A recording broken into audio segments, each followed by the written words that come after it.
להזמין את המרצה הבא שלנו, יוחאי שטנצלר, לדבר איתנו על מחלת הכבד NASH ועל גלמד פרמסוטיקלס.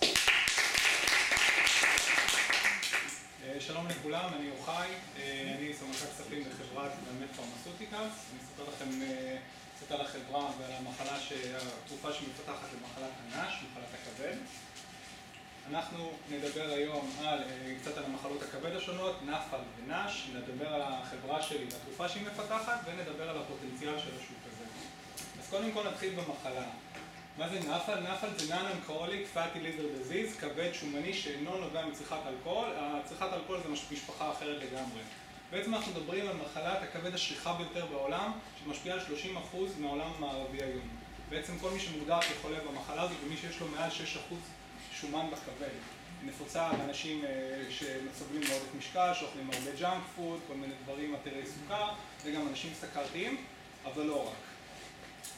בשלב הבא אנחנו בעצם נסביר על ההתפתחות של מחלת הנפל ואיך היא הופכת לנש. אז פה אתם רואים כבד שהוא בריא, תקין, הכל בסדר, אדום, חלק. השלב הבא הוא כבר כבד שהוא בעצם שיש בו שומן, זה נקרא נפל, לא נורא. בשלב שאחרי זה, שבעצם 25% מחולי הנפל מפתחים, זה כבד שומני שיש לו דלקת כרונית.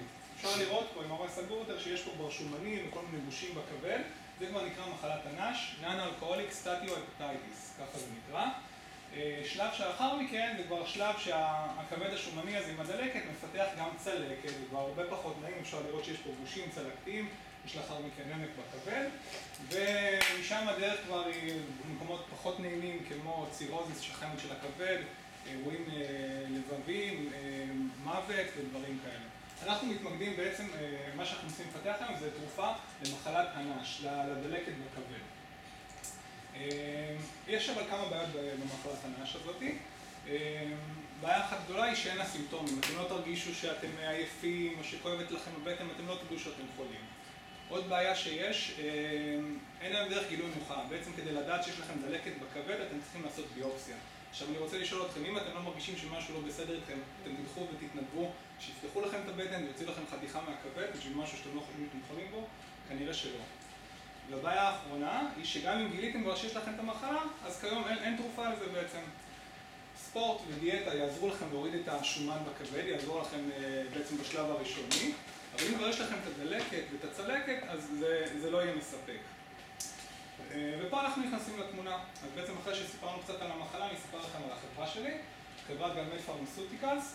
היא הוקמה בשנת 2000 על ידי פרופסור טוביה גילת, הוא היה אחד מאבות הגסטרואנטרולוגיה בארץ. הוא פיתח מולקולה שנקראת ארנקול, בעצם בחיבור של חומצות מהמרה והשומן בגוף.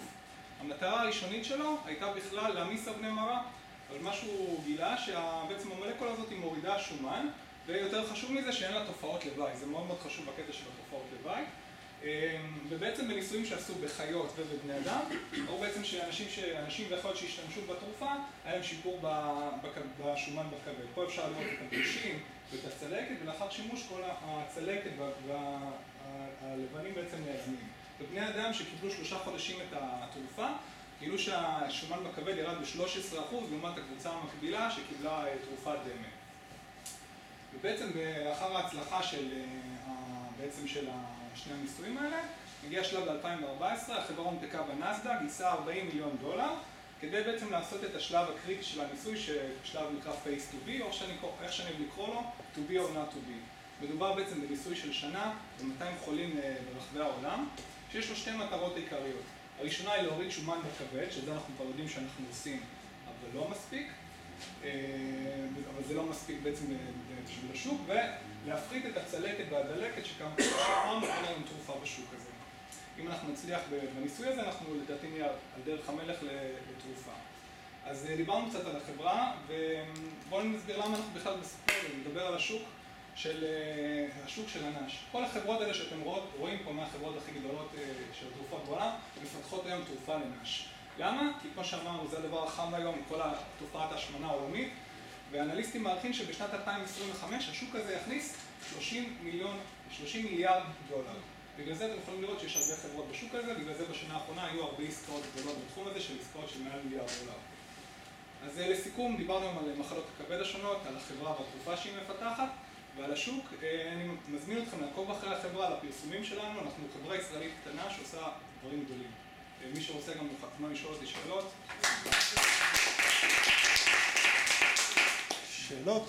מה יודעים על המחלה הזאת? כמה זה גנטי, כמה זה נרכש? יש לי מה לעשות אם אני מגלה שאני ככה עכשיו? חוץ לזכור את הדברים הטריוויאליים? אוקיי, כמו שהצגתי בהתחלה, שוב, אני רואה חשבון, אני לא רופא, למרות שאחרי 3 שנים בחברה אני מרגיש כבר חצי רופא. אז אני לא יכול לענות לך לגבי הגנטיקה, אבל שוב, ברגע שכמו שאמרתי, ברגע שיש לך כבר את הדלקת, אז הספורט והדיאטה לא יעזרו, אבל כן, המלצה נוספת שיש פה, זה אף פעם לא מזיק, לאורח חיים בריא, זה מאוד חשוב.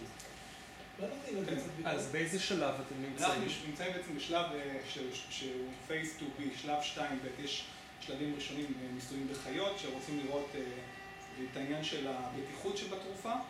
אחר כך עושים ניסוי לבני אדם בריאים לראות שאין להם תופעות לוואי. אחר כך עושים ניסוי קצר בבני אדם, מה שאמרתי, 3 חודשים. אבל עכשיו אנחנו עושים בעצם את הניסוי של השנה, זה הניסוי העיקרי. יש אחריו עוד ניסוי נוסף, שהוא שלב שלישי בהרבה יותר חולים, כדי בעצם לבסס את זה מבחינה סטטיסטית אמיתית. אבל זה, כמו שאמרתי, face to be זה to be or not to be. זאת אומרת, אם אתה תעבור את השלב הזה, אז כנראה שבשלישי אתה די תהיה בסדר. אם לא, תחפש דברים אחרים. מה נשאיר לקבוצת ביקורת? סליחה? קבוצת ביקורת בניסוי. יש, הניסוי היום בעצם מחולק לכך, יש פלסבו, יש 400 מיליגרם ו-600 מיליגרם. זאת אומרת שרוצים לראות גם את מה הספיגה המתאימה לחולים, מה הכדור הכי מתאים להם, שיוריד את הכמות המספקת. תודה רבה.